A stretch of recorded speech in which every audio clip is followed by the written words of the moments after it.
Mais um grande debate que chega ao fim, está também quase a chegar ao fim este segundo dia do Congresso da PDC, o momento mais alto da Associação do ano, e por isso chamo ao palco o Presidente da PDC, Rogério Carapuça, para o encerramento deste Congresso.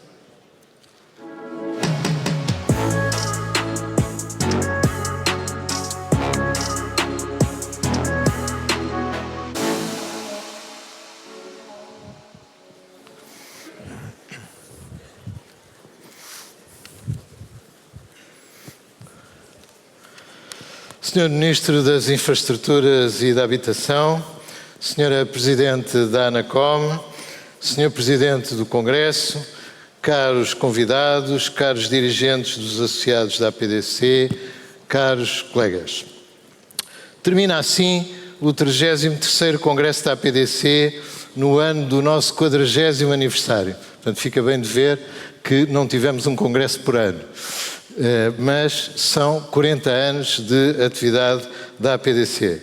Celebramos este aniversário, realizámos os debates do Estado da Nação, que nos são habituais, e focámos com mais atenção o tema da inteligência artificial. Não pretendo fazer aqui um resumo do Congresso, porque isso seria muito longo, mas de todas as excelentes intervenções a que assistimos sobre o tema da inteligência artificial, retive com particular atenção uma figura apresentada pelo professor Pedro Domingos, um diagrama de Venn, em que mostrava as várias áreas de intervenção da inteligência artificial e dos humanos. Havia as áreas em que a inteligência artificial pode ser útil, as áreas em que os humanos são úteis e sabem fazer, as áreas em que ambos podem igualmente fazer, a interseção destes dois conjuntos, e onde pode haver uma maior distribuição de emprego, e as áreas de parceria entre a IA e os humanos, a qual é a opção certa. Nós temos então uma escolha: ou nos concentramos a discutir aquela área de sobreposição e quantos empregos é que se perde e coisas do género, ou, pelo contrário, olhamos para a área de expansão do conhecimento, para a área onde ambas se podem completar e onde podem criar um futuro melhor. Ou olhamos para o copo meio vazio, ou olhamos para o copo meio cheio. Como sempre, a escolha é óbvia, mas há que garantir que fazemos a escolha certa. É claro que, como todas as tecnologias, há um enorme conjunto de oportunidades. Há também alguns riscos à espreita, há algum crime que se vai montar à volta disso, há aplicações para armas de guerra, mas por causa disso não usar a tecnologia não é uma opção. Nunca isso aconteceu com tecnologia nenhuma. E por isso, claro que temos que limitar esses riscos, claro que temos que fazer frente a esses perigos, mas não há opção senão utilizar esta tecnologia que será, porventura, aquela que nos terá o maior salto de produtividade da história da humanidade. Cumprindo o seu papel na discussão dos temas fundamentais para este nosso ecossistema digital, e já referi por várias vezes que a APDC é uma associação de ecossistema, portanto, onde estão representadas empresas de várias naturezas, mas que colaboram ou que têm um traço de união, que é ser empresas do espaço digital. A APDC apresentou um documento com sugestões de um conjunto de medidas para cumprir a visão que apresentamos: tornar Portugal um dos líderes da economia e da sociedade digital da Europa nos próximos 8 anos. Achámos que 2 legislaturas era um intervalo de tempo razoável para algumas das medidas que são difíceis de colocar no terreno de imediato. Hoje, Portugal está imediatamente abaixo da média europeia nos indicadores DESI, somos o primeiro dos últimos, já usei esta expressão várias vezes, e nós devemos querer ser um dos primeiros. Não queremos ser, portanto, não queremos ter a posição que temos, queremos evoluir para uma das primeiras. Isso fará uma transformação total no país, uma vez que as tecnologias digitais são fundamentais para o desenvolvimento dos outros setores e para a transformação digital dos outros setores. E como hoje temos na nossa presença o Sr. Ministro das Infraestruturas, e ainda por cima, como ele vem representar o Governo e o Sr. Primeiro-Ministro no encerramento deste nosso Congresso, dos 6 pilares que nós colocámos no documento, nomeadamente incentivos ao crescimento económico sustentável e territorialmente equilibrado, promoção do talento, adoção de tecnologia, funcionamento do mercado, simplificação do Estado e cibersegurança, escolhi aqui só algumas para ilustrar, já que, no caso da Sra. Ministra que fez a abertura e que tem a tutela do nosso setor, ou melhor, que tem a tutela do digital e da modernização, escolhemos aqui 2 ou 3 medidas na área da modernização. Portanto, as que escolhi para focar aqui hoje são vocacionar os fundos do Portugal 2030 maioritariamente para empresas, concentrando os apoios em setores de maior valor acrescentado, como o da economia digital. Incluir medidas para promover a transformação digital em todos os setores. Simplificar o acesso e a rapidez desse acesso a esses programas, visando garantir uma maior eficácia e eficiência na concretização das ações apoiadas. Criar incentivos ao aumento da escala das empresas, em vez dos atuais desincentivos ao crescimento. Baixar custos de contexto, baixar impostos, sobretudo a progressividade dos impostos sobre as empresas, uma vez que as empresas têm que ser premiadas por serem grandes e não penalizadas por serem grandes. Criar incentivos a fusões e aquisições. Promover políticas setoriais que visem contribuir para uma maior escala dos operadores nacionais, de comunicações e mídia, já aqui falado. Promover o desenvolvimento do setor das infraestruturas, sejam elas de telecomunicações, tecnologias de informação e também da rede elétrica, reconhecendo a sua especificidade e relevo para o desenvolvimento tecnológico do país, criando um fast track para a resposta das entidades competentes de forma mais rápida aos pedidos feitos pelos operadores de mercado. Sendo muito relevante a importância dos operadores de mídia no reforço da liberdade de imprensa e no combate à desinformação, dimensões cruciais para o fortalecimento do regime democrático, urge também criar incentivos para este setor, designadamente promovendo a revisão do regime fiscal a ele aplicável, incluindo a incorporação de incentivos ao investimento e ao fiscais, à semelhança do praticado em outros Estados-membros da União Europeia. Garantir a estabilidade, previsibilidade e fiabilidade regulatórias nos setores regulados do mercado, como sendo o setor das telecomunicações e dos mídia e da comunicação social. Visa-se assim conseguir que as empresas possam definir os seus planos de investimento com base em pressupostos fixados e aceitos, mantendo-se inalterados num horizonte temporal significativo e pré-definido. Sr. Ministro, tal como há 40 anos, debatemos, discutimos, acertamos estratégias, propomos soluções e estamos disponíveis para discutir com quem nos governa. Muito obrigado.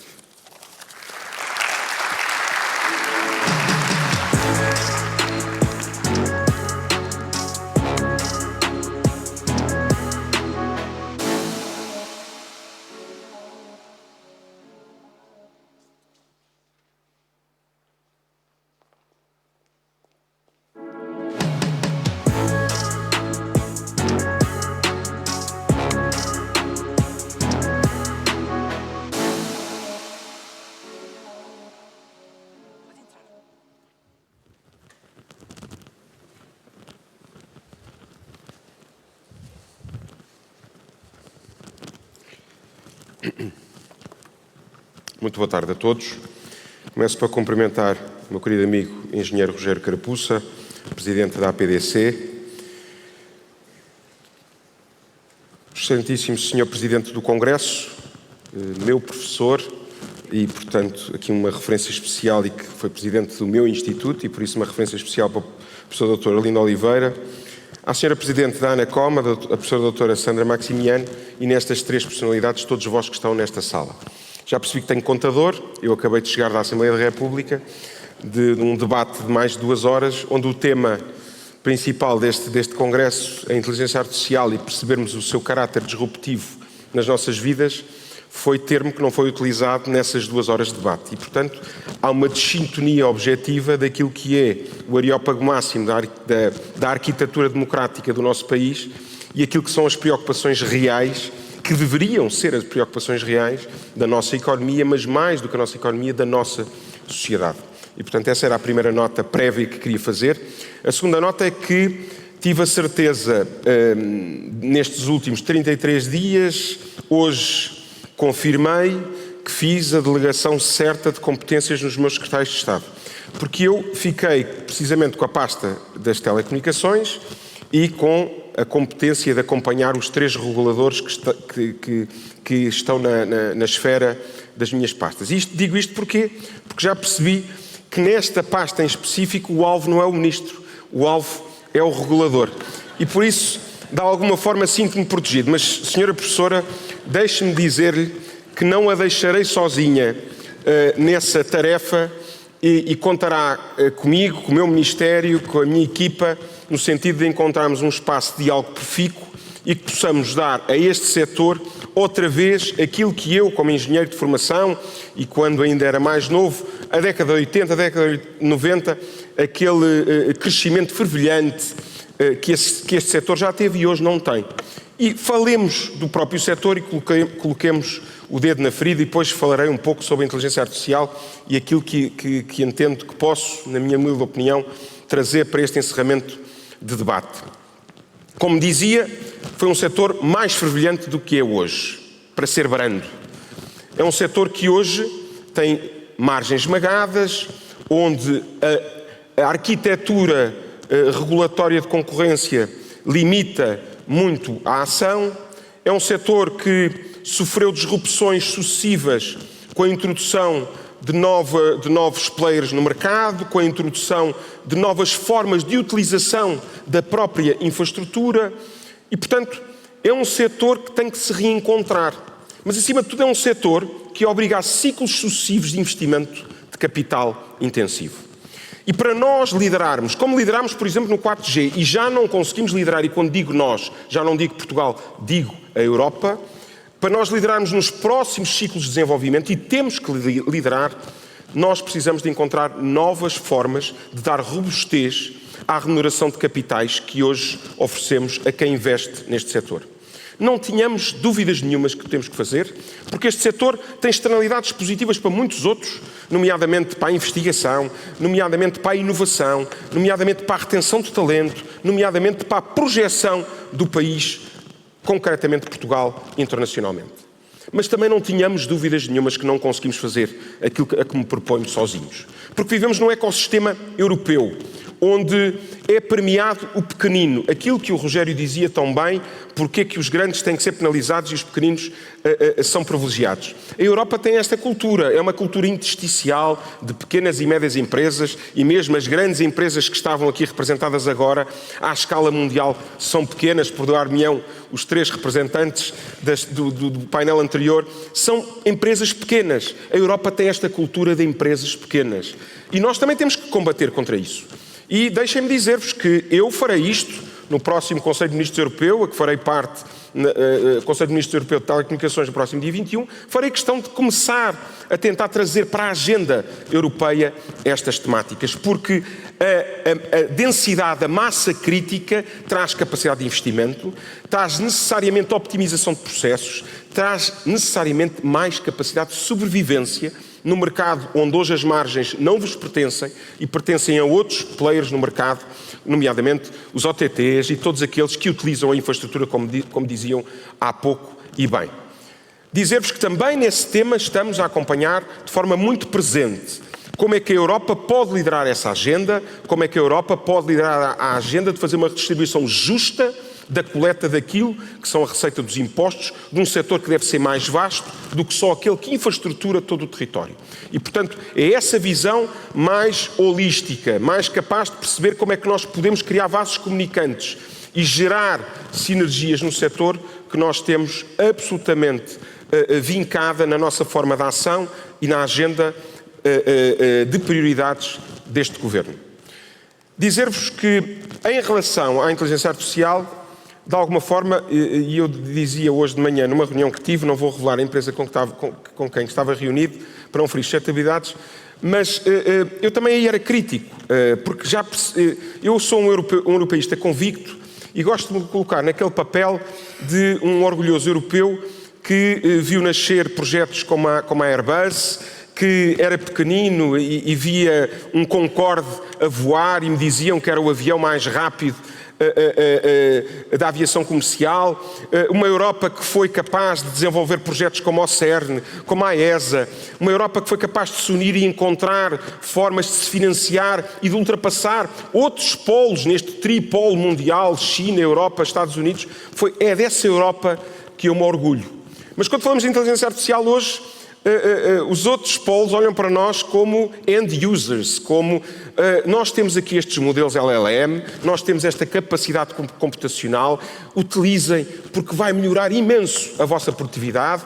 Vocês, em todos os estudos que temos para vos apresentar, vocês vão revolucionar a vossa economia, vocês vão ter oportunidades infindáveis. E eu pergunto-me, porque é que nós também não lideramos a montante essa agenda, ou porque é que ainda não vamos a tempo de liderar a montante essa agenda, como lideramos, por exemplo, com orgulho, digo, a agenda no setor da farma, onde desenvolvemos a primeira vacina que conduziu ao Prémio Nobel e, portanto, fomos capazes de ser disruptivos numa área de conhecimento.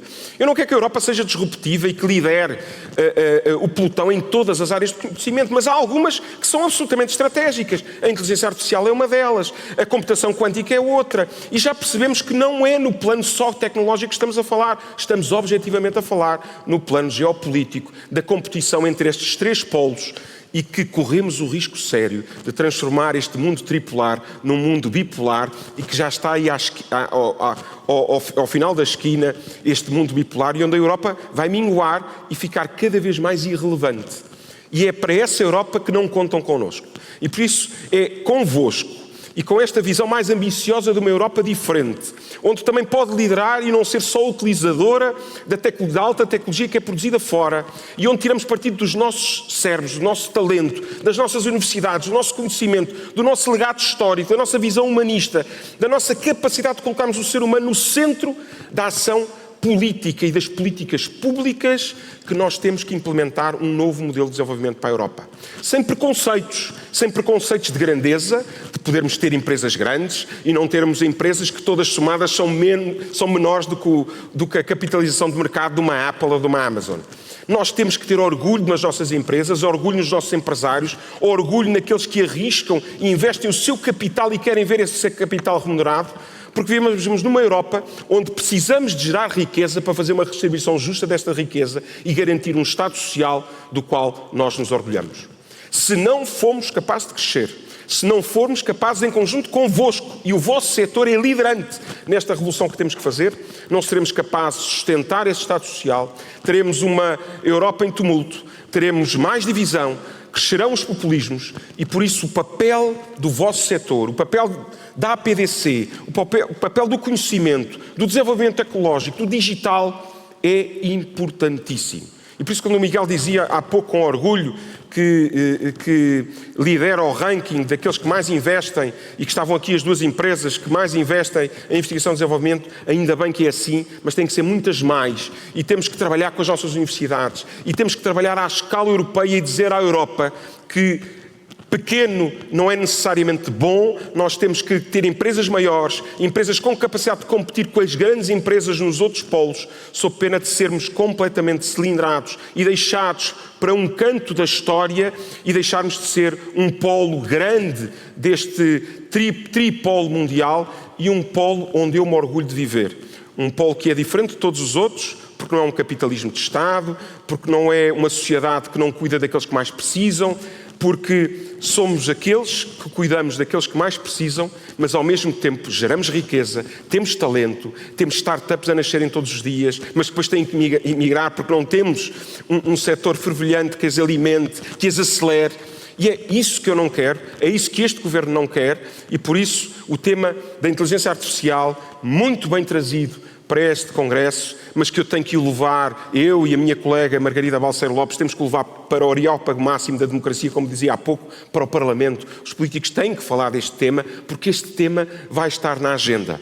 A inteligência artificial em Portugal será regulada pela senhora professora nesta primeira fase, mas nós acreditamos que ela extravasa muito esse setor e que ela, a médio prazo, terá que ter outra roupagem em termos de regulação ela própria. Porque a Europa há um tema onde lidera recorrentemente, é na regulação. Regula sempre mais cedo que todos os outros e de uma forma mais célere que todos os outros. E, portanto, já que somos tão bons a regular, então que regulemos bem e de forma diferente aquilo que deve ser regulado de forma diferente. E, se calhar, a inteligência artificial não tem que ser regulada da mesma forma que regulamos as telco ou outro setor qualquer. A inteligência artificial vai ser muito mais disruptiva do que qualquer tecnologia ou do que qualquer momento de disrupção histórico que a humanidade viveu. Vivemos num ritmo de obsolescência nunca antes vivido antes ou experienciado antes por qualquer ser humano.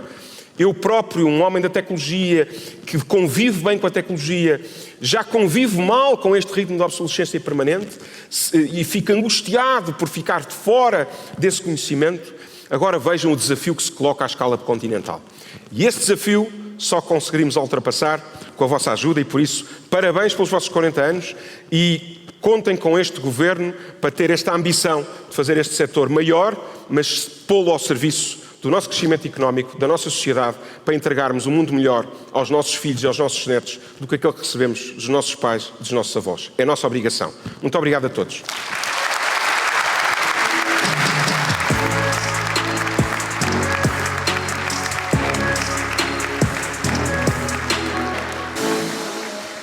E chega assim ao fim mais um congresso da PDC, aquele que é, João, o maior evento anual desta associação.